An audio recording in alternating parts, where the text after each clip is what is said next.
Oh, hi.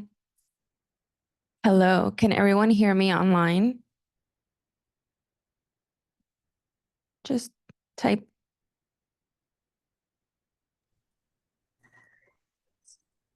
Yes. Yay. Okay. So welcome to our second effective mentorship seminar. The second seminar is called Cultivation of Mentoring Networks, and it's led by Dr. Madhumita Joshi, who is a CMER certified mentor. This seminar is a hands-on seminar, and she will be guiding you through identifying your career goals and developing any strategies to help with your mentoring network for both short-term and long-term success. If just a reminder, if this is your first time here, welcome. And we hope that you get a lot of useful information for your mentoring career. And if this is your second one, please let us know so that we do give you your micro-credential certificate. And now, without further ado, I will hand it off to Dr. Joshi. Thank you, Cynthia. Can you move it that side? Good afternoon, everyone, and thank you for coming. And I think most of us, we all know each other. The first step of mentorship is, I will say, knowing each other and get free. Like we don't feel like we are unknown person and cannot ask question or anything. And I don't see the screen, Zoom screen, but I'm pretty sure most of you, we already met, or some of you are already there in my program. And most of us are, if you are postdoc, you definitely know me very well. So today's, as Cynthia said, it is the second seminar of our effective mentorship seminar series.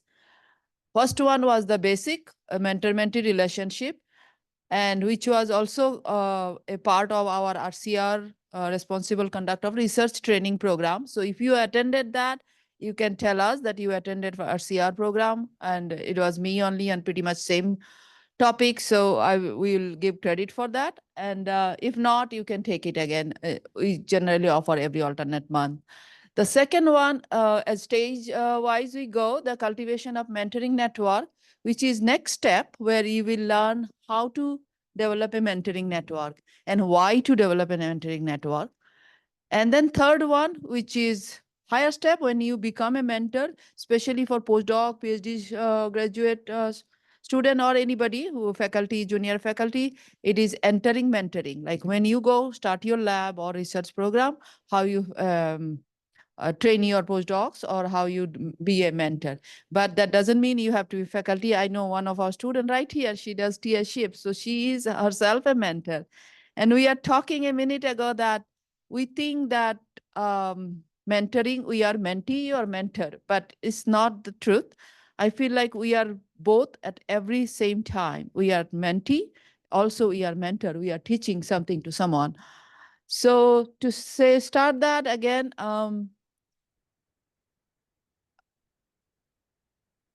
okay, how do I go back? Okay, is it, do I have to go with the, yeah, maybe this doesn't work, it looks like. Okay, just to introduce myself again, I think you all know me. I am Director of Postdoctoral Success at UTSA. But again, I want to say that I am CMER certified mentoring training facilitator, which CMER means Center for the Improvement of Mentor Experience in Research.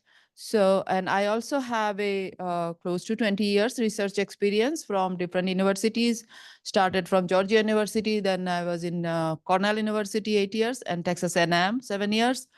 And I'm also advocate for our postdoctoral association at UTSA, and I'm board of director for National Postdoc Association. Who are in postdocs, you know, NPA very well. I'm also board members at the CERTL, Center for Integration of Research, Teaching and Learning, which we started at UTSA 2 years ago. And we are running CERTL at UTSA program to help our graduate student and postdoc to learn teaching. And so what we are doing today is, obviously, first slightly I will touch base for mentoring and who needs mentoring. And the focus of this today's program is rethinking of mentoring model.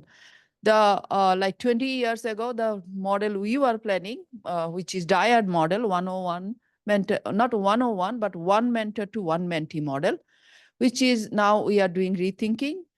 uh, and I should say at the beginning only, we are totally uh, following the NCFDD, National Center for Faculty Development and Diversities, their model for rethinking mentoring model. So today's talk, you might see several part, even including their map here. And thanks to NCFDD, they have a very good mentoring program. Then I will teach you all that how to map your mentoring network, especially when you are a student or postdoc. You need to have develop your own map, and how you can expand it to thrive in the academic in your academic trajectory.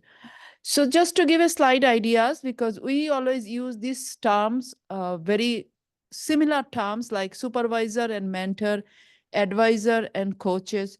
So though there are some parts are overlap, but I just want to focus one part is mentor is completely different in some areas because their main goal is to your development.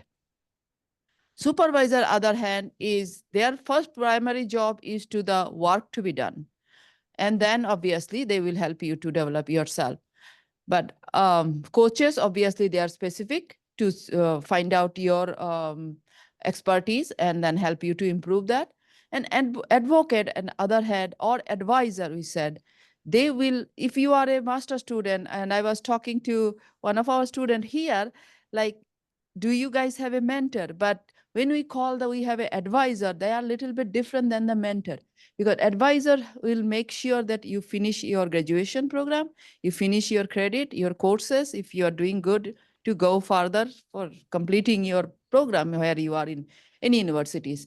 But again, mentor is little different because he is not only, he obviously he has to be knowledgeable person to advise you, but he has to also has intention has to be develop you professionally and intellectually, personally. But that doesn't mean that mentor knows everything. If you have a mentor, that doesn't mean, yes, he or she will be focused on your overall growth, but it doesn't mean that he or she can help you in, or can come can fulfill your needs for every areas. So what are the we need for as a mentoring? We need obviously science. If you are in a science student, you are a business student, or any area of your research or study, we need help for career, personal and psychosocial. But also we need some specific coaching, like specific skill to development, and sometimes new challenges. And most importantly, you need a advocate or sponsorer who will be on your behalf. They will, when you are not there in that room, they will advocate for you. Like there is a program or a job coming or a business related opportunity coming, they are the one to talk about you, like how good you are or how good fit you are for that program. So that's just a basic idea, like what are those. And as I said, in the first term, mentor-mentee relationship, I elaborate all that more in the details. But then question come, who needs the mentoring? Again, there is a belief, or we always think that student or master PhD student or max is postdoc. They need mentoring. They need help to go to the next career. But it is not really accepted or not openly said that everyone, especially the one who goes the transaction, it could be any kind of transaction from job to job, transaction from area of your research, transaction from university, transaction from country, they need the mentoring. So like this, everything, you are a graduate student, you are a postdoc, so you came for a job, suppose here. So you have, there's a different game. So you have to have mentor who can match with your level. You are leveling up in that. Every stage, master to PhD, you are leveling up. PhD to postdoc, you are going another step on of your career. So you need the mentors who can help you to level up with your needs and also help to go show you direction for the next step. Same time, like we change the research, we change our career. Like I came from research to administrator. I need some, or when I did the transaction, I need support for to people, a group of community or a group of people who can show me like what are the programs we can develop, where I can get those programs, how I can learn. Same way, I think you can tell also, like when you started some new program, you need to know like, okay, who might be the one I can go and approach and get some ideas. It's not like mentoring, like you have to be 2 years or 3 years stuck to one person and do that. But it's a small details. You need a support from a group of intellectual people in your area, the area where you are going further. So I will say that transition is most important. And it's not like you are postdoc, you got a job, you are done with mentoring. You don't need any mentoring. No. When you'll go for junior faculty assistant, associate professor, you need more mentoring to go higher level. So every step you need mentoring. And it's very important to have a supportive group who can guide you, not maybe job, but maybe how to publish a paper, how to write a grant. So that's what we call mentoring, and you need it every of your transition level and even ladder. So this is coming to taking us to the rethinking mentoring. So what is the rethinking mentoring is? So these are the all areas which we could think of. Maybe some is just starting point. There will be a lot of other areas maybe personalized for you. So these areas, suppose you are a postdoc, you need some help for your professional development. You need help for how to write manuscript. You need help for how to teach a course. You are going for a teaching job. You need help for like what kind of teaching, what are the different basic difference between a community college teaching versus a university teaching or classroom teaching. So these are the things you might need. You are maybe going for a business, so you need to know what are the different entrepreneurship, if you want to go, which 70% of us in university don't know really. So you might need some support from somebody who knows how to go for entrepreneurship. So those are the professional development area. Then emotional support, that's very important, because every one of us coming from different background, in transition, some of you must have moved out of your country, moved out of your basic root area where you have a support system there, your parents, your friends, your graduate school friends. But now you are in different place. So you need a emotional support group. Intellectual community, especially when we go higher and higher level, maybe graduate school, you have a lot of your colleague who are in the same discipline, but you are going for postdoc and junior faculty. You might be the only one in that area, and there is an expectation that you know everything there. So there is a area, there is a pressure comes in our mind that we have to have some group who we can talk or discuss about our research or our program. So that's the intellectual community you need to support each other. Role model. Definitely role model, especially some of us who are coming from far different background, or even I can tell for myself, like who are handling several areas like parenting, your career, your education, uh, those areas we need someone. I want to be good in my kids to successful parenting. I want to be good in my career. I want to good in my students mentoring. So how I handle all those things? And obviously my research and other things are there. So I might see someone, it's not like that person has to be every year, but someone I might see like doing really good and doing really good in their career as well as parenting. So I might be go and say that this might be my role model to doing great on that both area. So I can, it's not like I have to go and ask for role model everything, but I can maybe go and check with them like, okay, I see that your publication in this journal and excellent, and I also see that you are doing really good, your kids are doing good. Can you give me some tips like how to handle both sides? And or even can you give me some tips how to write a book or how to write a journal paper? So this way, like if you have a role model, it's really helpful, especially sometimes, as I said, based on background, based on if you are a woman, it's more helpful to have somebody you can see, relate to you, and see that how they are handling, so you can do that too. Accountability, definitely you need to have accountability. Maybe not for your short term goal, but for long term goal, like you want to publish a paper.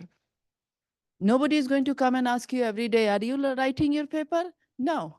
But you have to have accountability. Yes, by end of the 6 month, I should be collecting my data and maybe a rough draft will come. End of the year, I should be publishing that. For me, suppose I like, okay, I might be developing some program by end of the year. And so we have to have our own accountability, which is hard sometimes because you are super busy with so many things. But if you get a supporting group, like your mentor or someone, even your peer mentor that come and talk so time to time, like, okay, how is your research going? Are you, which stage of your writing you are in?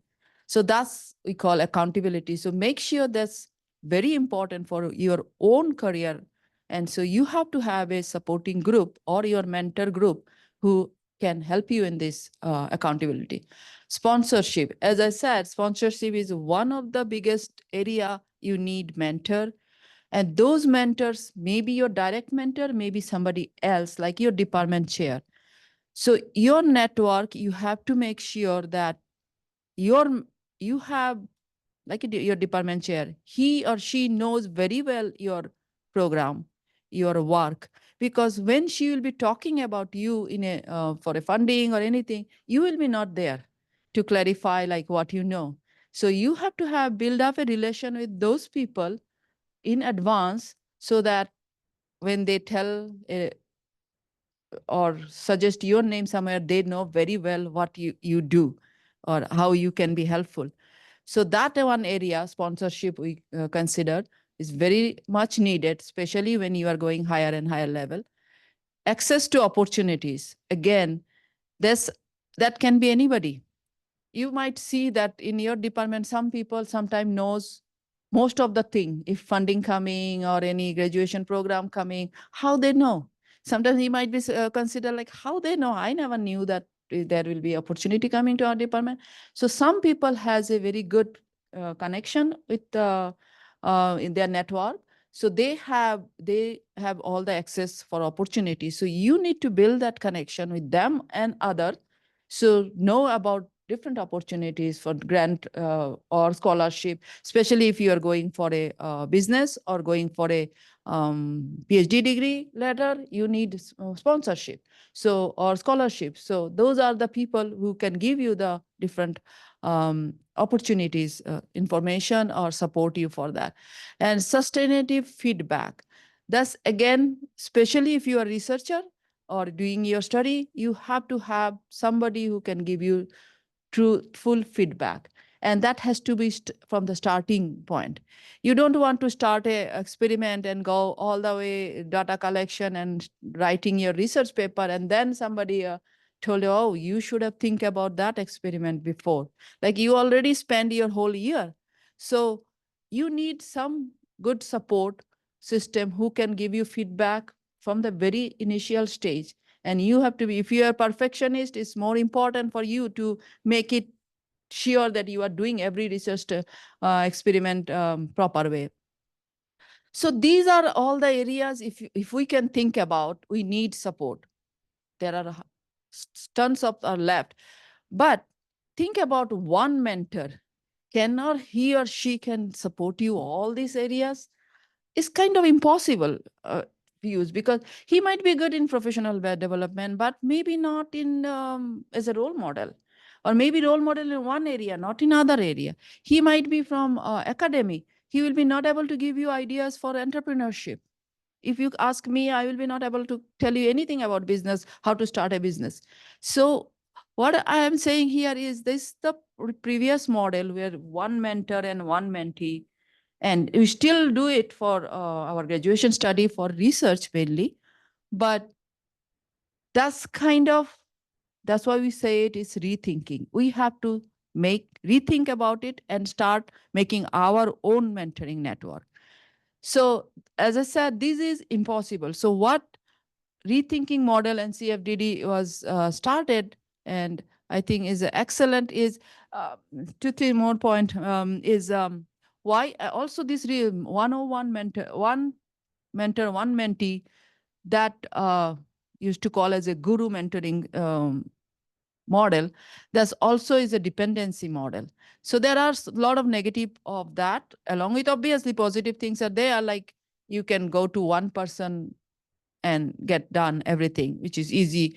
But if he or she is not available that time, if some reason you are not fully aligned with your views with that person, so there are a lot of or lack of expertise in some areas, so there are a lot of benefit and risk for this solo model of mentoring. um, so that's the another side with, like, also when you think for anything, not even mentoring, anything you want, not one person opinion, you want 2 to 3 persons opinion, just like our research, you do 3 replication.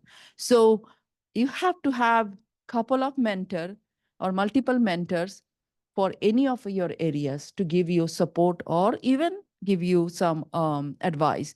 So again, this is the same thing what we are saying, that no one person cannot meet all your needs. And again, we just said the scientific mentor knows about science, maybe not about entrepreneurship. So these are the benefit of having, and not benefit and risk of having one person mentorship. So to take that out and rethink about this is like map out your mentoring network. So how we do that, like for time being, just don't think about mentoring. Just put yourself, instead of mentor, put you in between and ask all your needs. Like, what are your needs? Maybe, as I said, these are the couple of we put. Maybe you have several other needs. So put all those needs there, like what you need and who can get it for you. That is the basic thing of mentoring map we are talking about. So, like, what professional development need I have?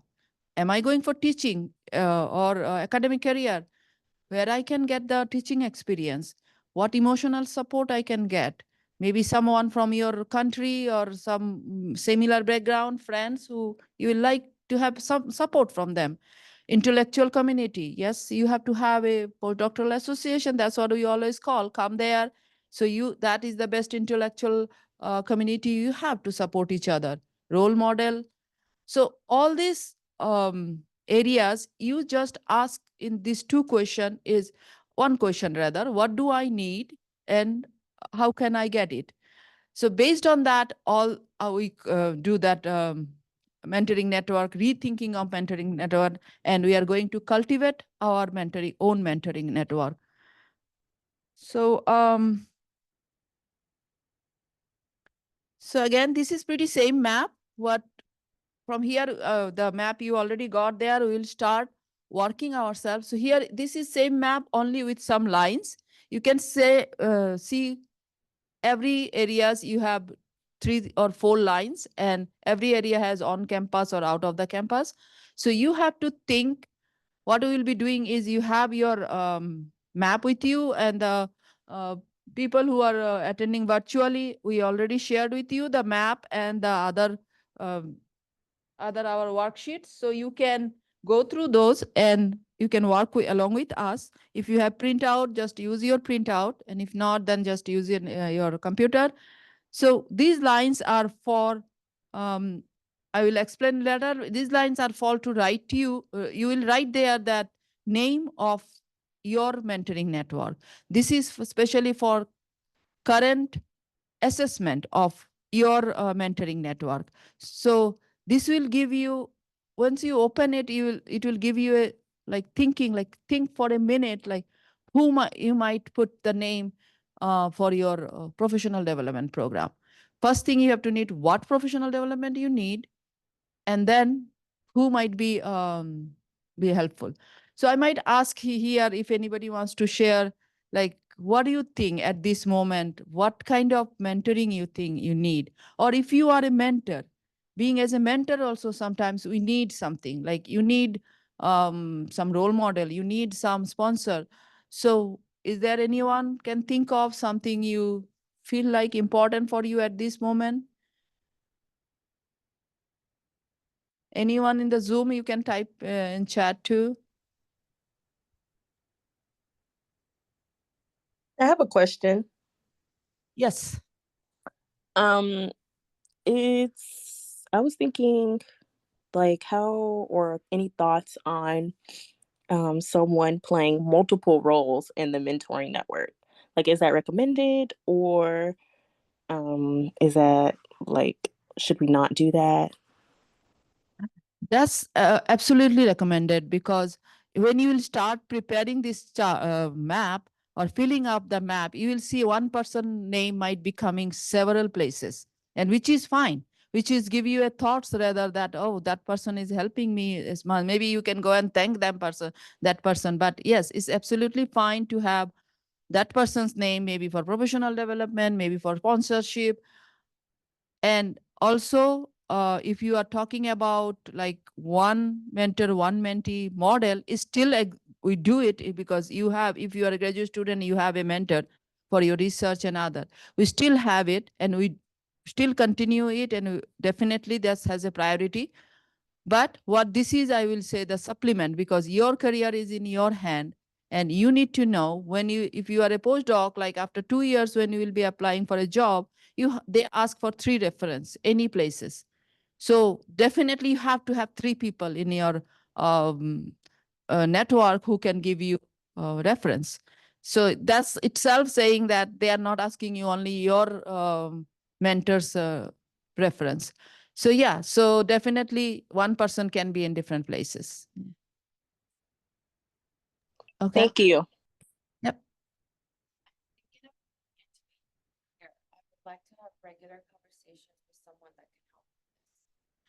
Definitely. So once we'll start working with this map and the next couple of steps, you will know. I will walk you through how to proceed for those.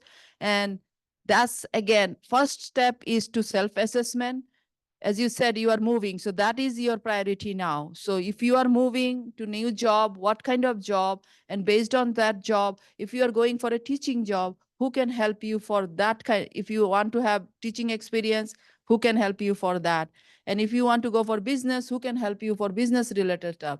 So yes, let's walk through all this. And again, is you are the one who is to complete your own assessment, and I will show you um, how to improve that map.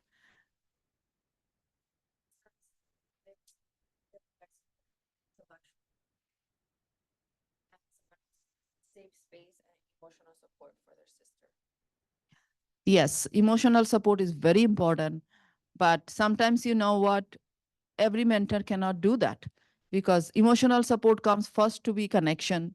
If you have to be emotional, you have to be connected, or you feel safe to talk to the mentor. So definitely emotional support is a priority base. And again, you have to find, if your peers are really good emotional supporter. Also there are, like, I am advocate for postdocs, so it's not like I can support everyone, but some postdoc might feel good when I do several mentoring, several postdocs, so they might be feel really connected with me and they feel emotional support too. But again, it depends on your how you connect with someone, and then you can decide like who will be on your list on that area. So yeah, maybe let's go for next step so it will be more clear for you all. Is there any more questions, Cynthia? Okay. So I will tell you what we are doing today is we will be first doing the cultivating your mentoring network for your career success. And how do you create that map? First step is self-assessment. So as I said, it totally depends on these two questions. What you need at this moment, what is your priority? We need several things, but you have to prioritize also, and then ask for it. Who has that? Who will be the right person to help you best in this situation? Like if you are applying for a grant, definitely I might ask someone who has recently applied for the similar grant or same grant if I can find someone. Like one postdoc asked me a few days ago who applied T32 grant. That's the best thing I will say. And then, yes, it was not me, so I cannot mentor her, but I could at least connect her with somebody who got that grant or who knows about that, so that slowly this is the right path to go. That specific asking the question, identify your needs and who has it, and then the last step is ask for it. And again, I know it's real difficult for a lot of us, including me, to ask for sometimes, which will again a big topic we discuss sometime, our limiting belief and our resistance. We feel sometimes that, oh, that person is too big to ask, or how we approach that. "Oh, I'm just a student or postdoc, how I'm going to approach to that." So those I will be coming next couple of slides, but again, we have to overcome those things. So these are the steps we are taking. Just start with the self-assessment, your current mentoring, and then I will go by all these steps. So this is the map I gave you just now. I explained to you. I want you to open that map, take pen, and spend your 2 minutes, because this is really important to put the name. One time it surprised our last batch. One of my mentee, I can call him, he's an assistant professor now. He was surprised to see that all areas, forget about all areas, couple of areas he couldn't fill the thing, because that's we don't understand. Even if I sit there with my own thing, I feel like, oh, I'm lack of this area, I never thought about that. So this is will give you a proper self assessment, like who you think you can put that name. And obviously this is not a 1 day job or 1 week 1 month job. By the time you complete it, it might be 1 year, but at least by end of year you should have couple of places are putting the name. So first step, I will give you guys 2 minutes to please take the map, write down the names, whichever area. Don't feel anything if you cannot, if you don't have anybody. Just know that most of us hardly can put one or two name in a few areas. So, but be truthful, which will give you a self-assessment, like where you are, because that is the first essential step to move forward. So maybe 2 minutes. Yeah, can you 2 minutes or should I?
Are you all good or need more time? Good. Okay.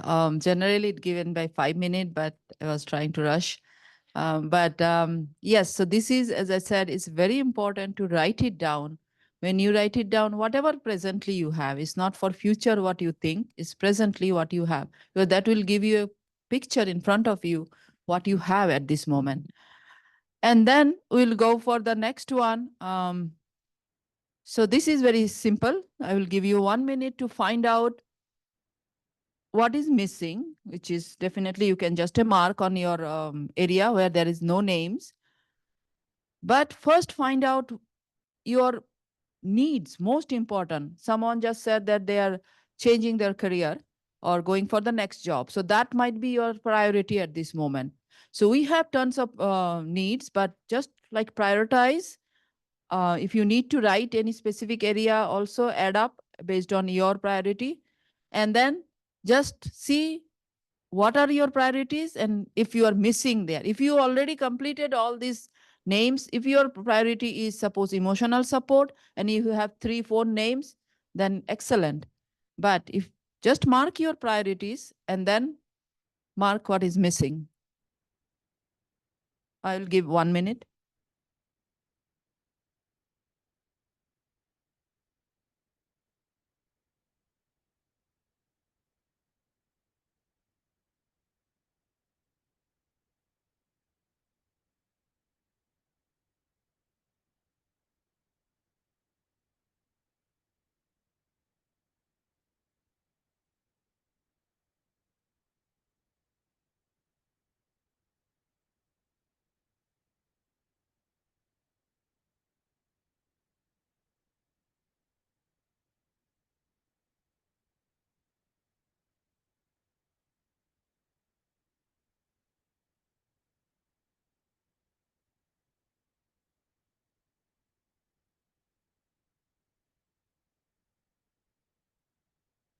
Are you all done? Need more time? That was very easy one, I guess.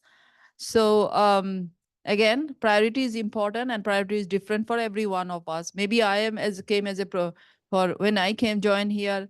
Yes, I know all the postdoc related program, research, everything, but program development, giving talk, program related designing, those were my priority to know. So I have attended several seminars, several workshops like this, or even connected with several people to help me for that.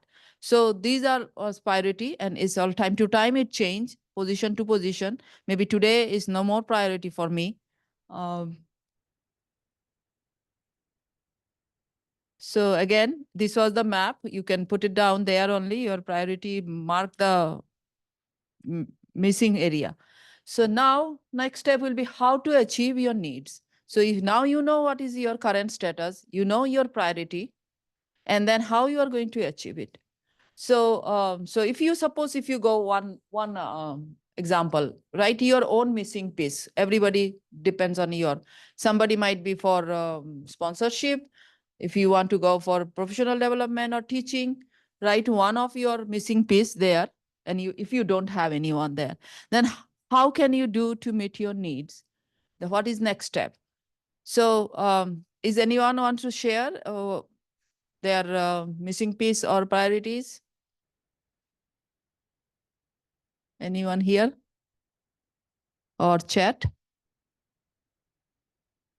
People, like the older people I know in career fields that I'm interested in, going out of my way to reach out to them to try to get their contacts of people they know, like let's say I want to do something in marketing, try to talk to people who are in that marketing field and get to know them, maybe try to get coffee or on a call and just ask them some questions how they got into that field of work to help maybe expand my knowledge to see what I want to do, or building those connections will also help in the future. If they do have they hear about a job opening, they can come to me about it. And then, hey, I actually have a place you could apply for, things like that.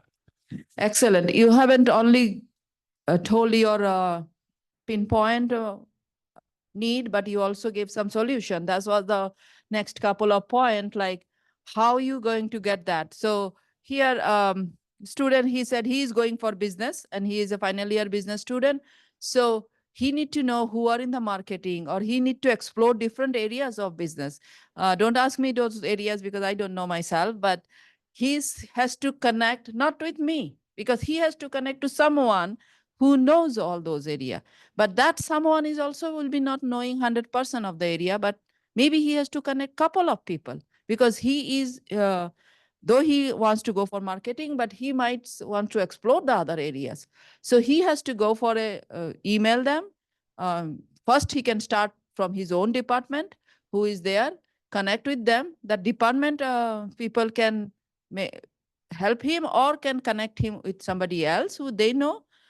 And then he can request for an email, request for a chat, or if they are in person is the best thing. Though COVID destroy our in-person meeting, but I still believe in person is the best thing. Just go for a cup of coffee and just discuss, because that again make a personal bonding.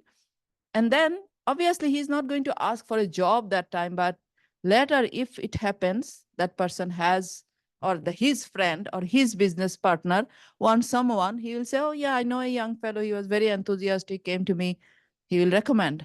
So that's how you develop the your needs, develop your next step. Especially for researcher, here we are postdoc or doing research, you might going for a conference, you might be reading a article or attending a meeting. You can make sure that if you like that person, or if that person is in your area of research or working in area, so you can send them an email. Secondly, if you are in a conference, you can also make sure you can, like sometimes what happens, somebody comes and just say, oh, I like your research. Means you might be publishing you might be presenting a poster or giving a talk. So you will see a couple of people will come and say that, I like your work, or one or two question. So make sure that you know that person and how to follow through that. That might be a dean of some college or department chair.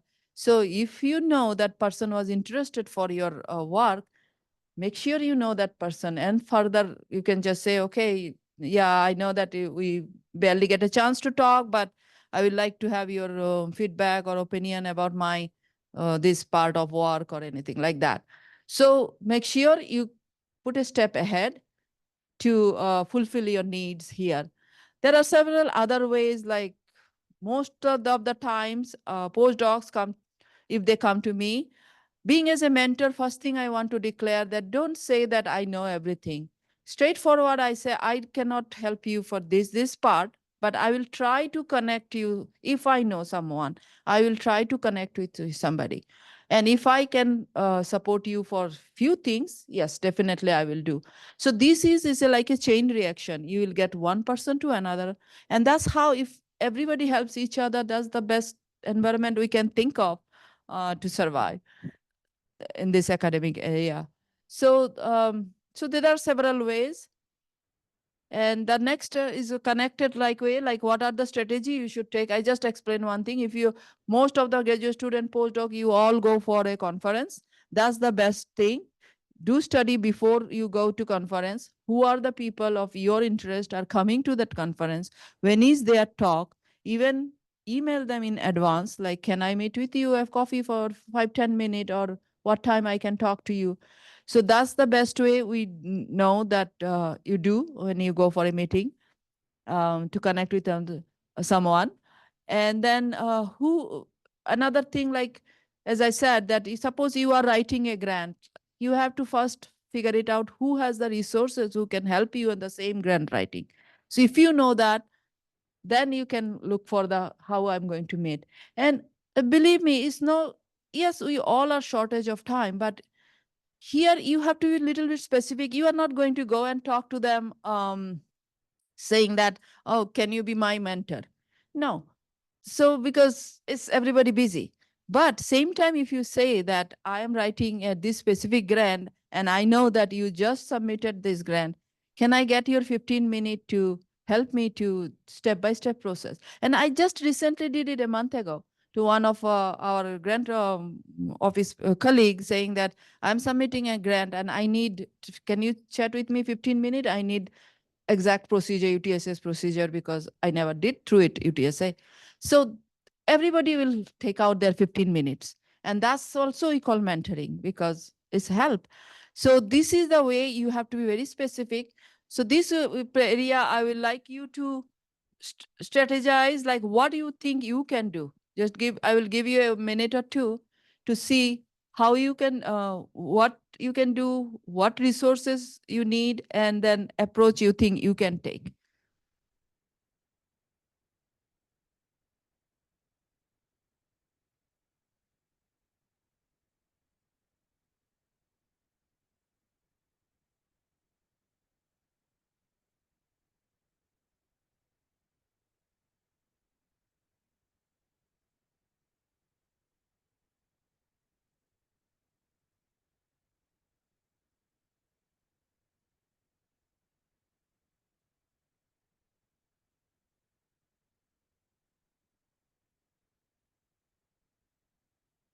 I know this is the hardest area. So if you have any question, after a minute, you can ask or you can write on chat.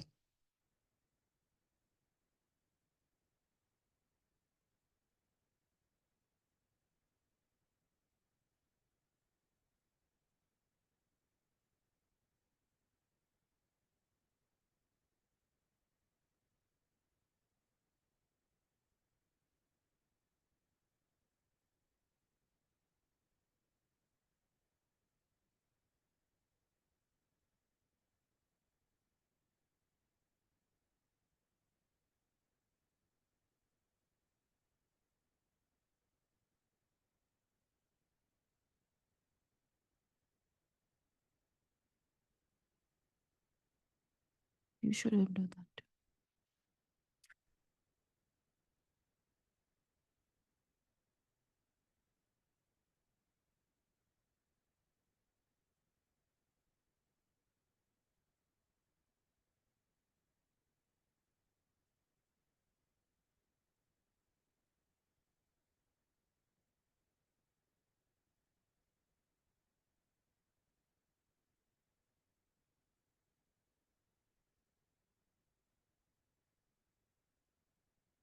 Okay, you need any more time? I will say just keep this one on your desk. I still have the map in front of me and I time to time update it. So this is not a one-day job. So you can keep this in front of you in your table or desk and try to find out, maybe do a brainstorming, and if you are the several approaches come, so you can write it down and that will give you a clear idea like how we are moving forward, if we are moving forward or not. That's also important.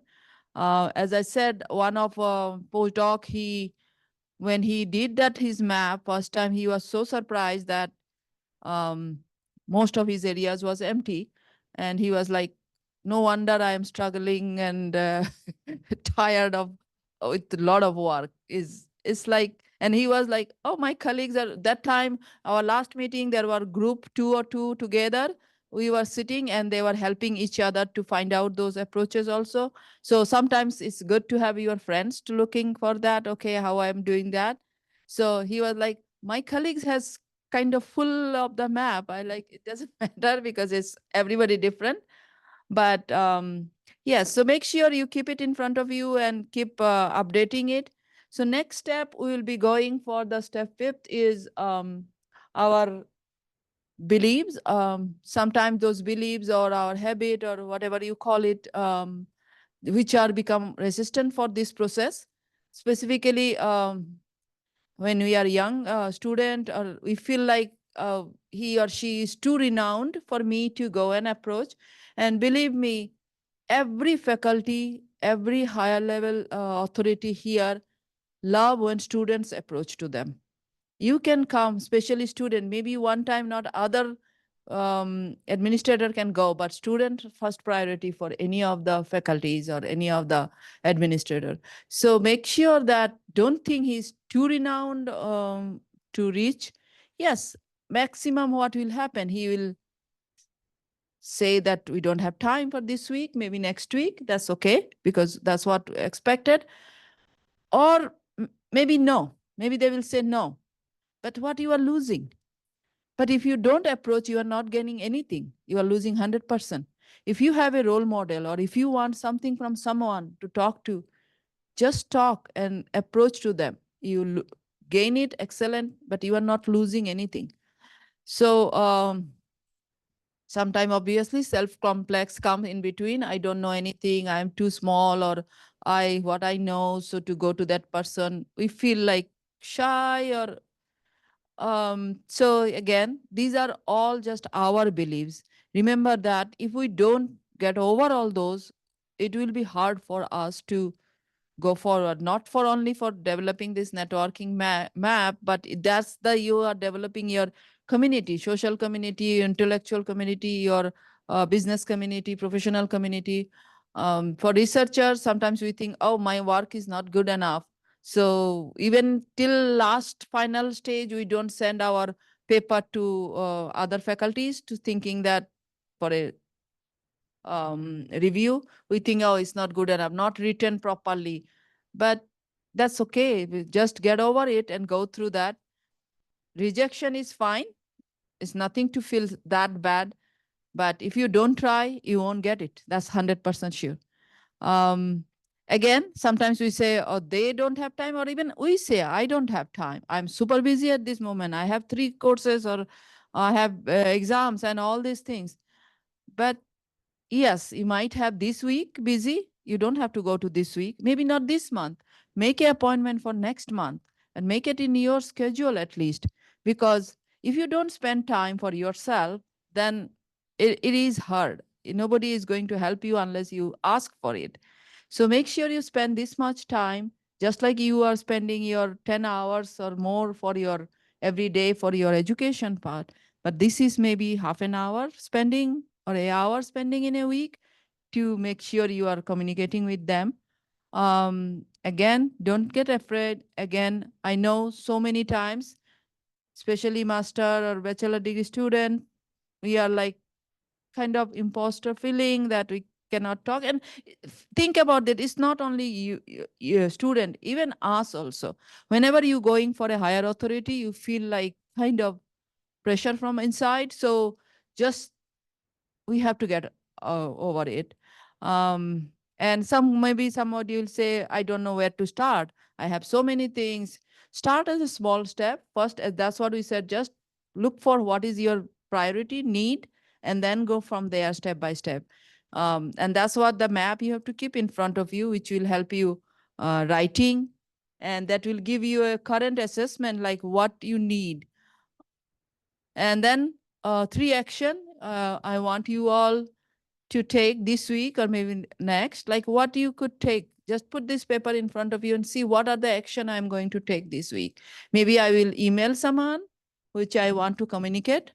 Maybe I will, as he suggested, he will go ask for a talk to a business person to know about marketing.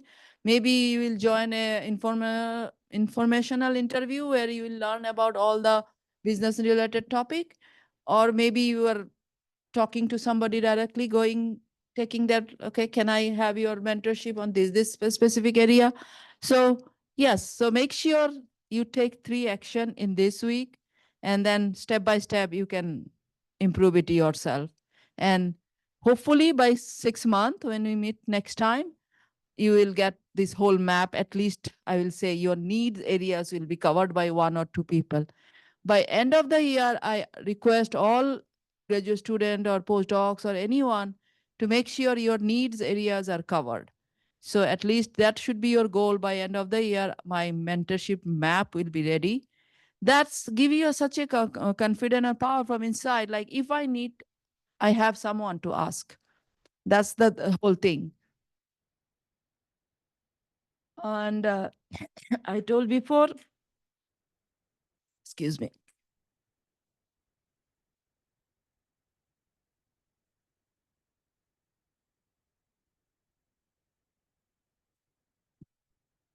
So you have these 3 seminars, 2 seminar, 1 workshop. Last one is entering mentoring, where you become mentor.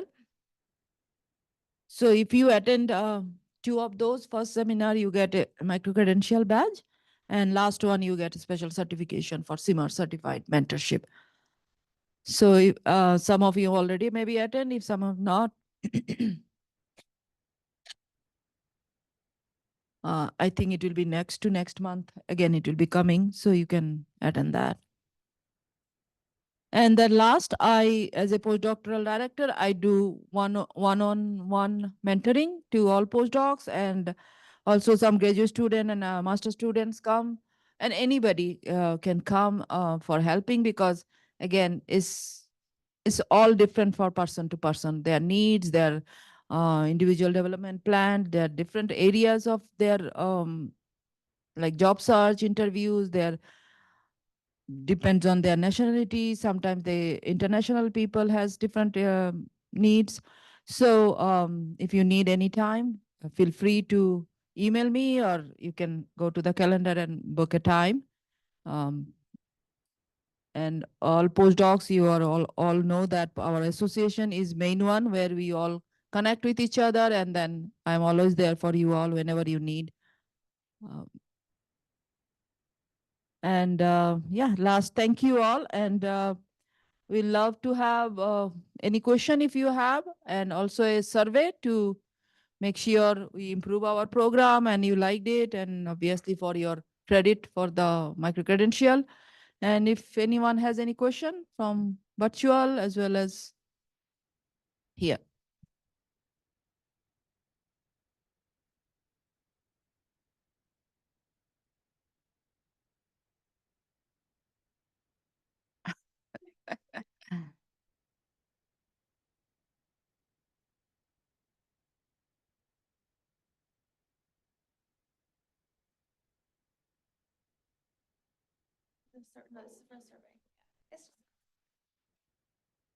Can it go up? In Zoom, anybody has any question, please? You can talk or write.